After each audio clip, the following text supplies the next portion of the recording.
Bismillahirrahmanirrahim. Module 3 Reconnaissance or Footprintings, Class Num 4.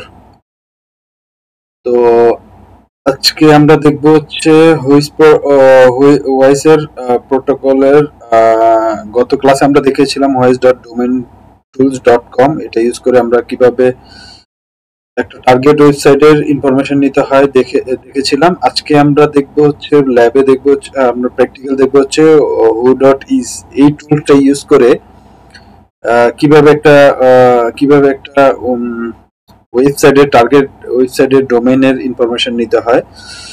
So আমরা এটা যখন কথা না বাড়াই আমরা প্র্যাকটিক্যাল দেখি।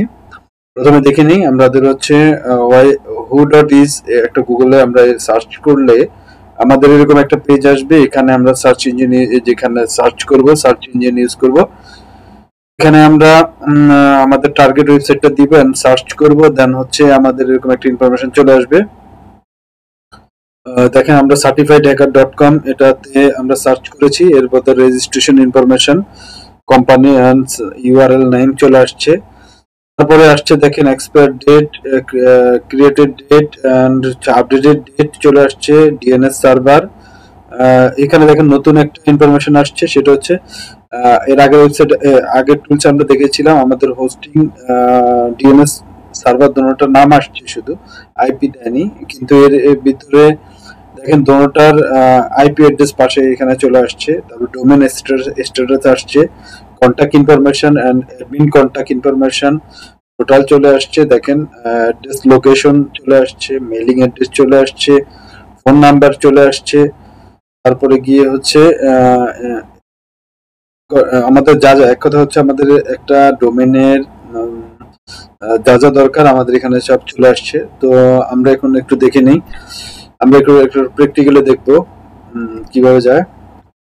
আমি একটু মিনিমাইজ করি, একটু গুগলে আমি একটু ব্রাউজার ওপেন করলাম, করার সাথে আমি এখানে আমি আগে ওই আমাদের ওয়েবসাইটটা নিয়ে লিখে টাইপ করি who.is এটা দিয়ে যখন আমি সার্চ করব, দেখেন আমার এই পেজটা চলে আসছে। একটু আমি বড় করে দিই, জুম করি। দেখেন আমাদের এরকম একটা পেজ চলে আসছে ওই টুলসের, ফ্রি টুলস। আমি এখানে কি করব, আমি একটা আমাদের টার্গেট ওয়েবসাইটটা আমি একটু স্ক্যান করব। certifiedhacker.com আমি লিখেছি, দেখেন certifiedhacker.com সার্চ করব, ওয়েট করব, সাথে সাথে আমাদের ইনফরমেশন এখানে চলে আসছে। দেখেন certifiedhacker.com, যার আইপি অ্যাড্রেস হচ্ছে এটা 172.241.216.11 চলে আসছে। এরপরে রেজিস্টার ইনফরমেশনের ভিতরে আমার কোথায় এটা হোস্টিং করা আছে, কোম্পানির নাম, ইউআরএল অ্যাড্রেস চলে আসছে এখানে। তারপরে দেখেন এখানে ক্রিয়েটেড ডেট চলে আসছে, আপডেটেড ডেট চলে আসছে, এক্সপায়ার ডেট চলে আসছে। আগে দেখেন আমি এই যে নেম সার্ভার মানে আমার ডিএনএস সার্ভার নাম চলে আসছে। দেখেন ns1 bluehost.com, ns2 হচ্ছে bluehost.com, দুইটা ডিএনএস যার আইপি অ্যাড্রেস আমি এর আগের টুলসে আমরা আইপি অ্যাড্রেসটা পাইনি, এই আইপি অ্যাড্রেসটাও চলে আসছে। তারপরে গিয়ে হচ্ছে ডোমেন স্ট্যাটাসটা চলে আসছে এখানে। তারপরে হচ্ছে কন্টাক্ট ইনফরমেশন, দেখেন কন্টাক্ট ইনফরমেশনে আমাদের কোম্পানির নাম, address, mobile number, email address চলে আসছে। অ্যাডমিন কন্টাক্টের নাম, অ্যাড্রেস, মোবাইল নাম্বার সবই চলে আসছে। সো সিমিলার ডোমেনগুলা তাও দিয়ে দিয়েছে এখানে কি কি আছে। তো আমি আমার একটা ওয়েবসাইটের একটা টার্গেট ওয়েবসাইটের আমি ইনফরমেশন যা যা নেওয়া দরকার আমি এই সাইটটা থেকে who.is একটা ফ্রি টুলস, হ্যাঁ ওয়াইজের প্রোটোকলের একটা ফ্রি টুলস, এই টুলস ইউজ করে আমি আসলে এখান থেকে ইনফরমেশন নিতে পারতেছি। এই ওয়েবসাইটে দেখেন আরো অনেক কিছু দেওয়া যায়। ওয়েবসাইট মনিটরিং এর জন্য চেক করা যায়, তারপরে ডিএনএস এর ইনফরমেশন দেখা যাবে।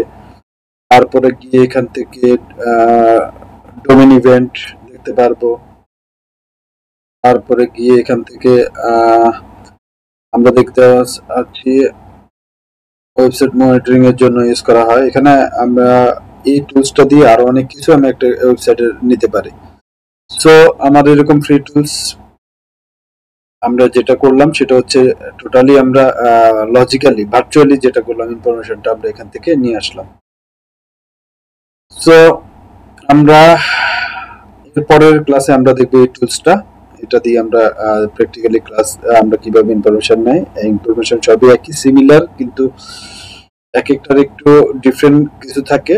ডিফারেন্ট ইনফরমেশন নেওয়ার জন্য এক একটা টুলস ইউজ করা হয়, বাট সবই সিমিলার, প্রায় সিমিলার। সো আমরা আর কথা না বাড়াই, আজকে আমি engineer Jilanur Hossain Chowdhury, BSc MSM computer science and engineering.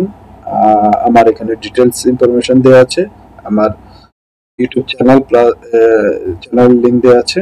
আমার নেক্সট ভিডিওর জন্য আমরা ওয়েট করবো ইনশাল্লাহ। আসসালামু আলাইকুম, ভালো থাকবেন সবাই।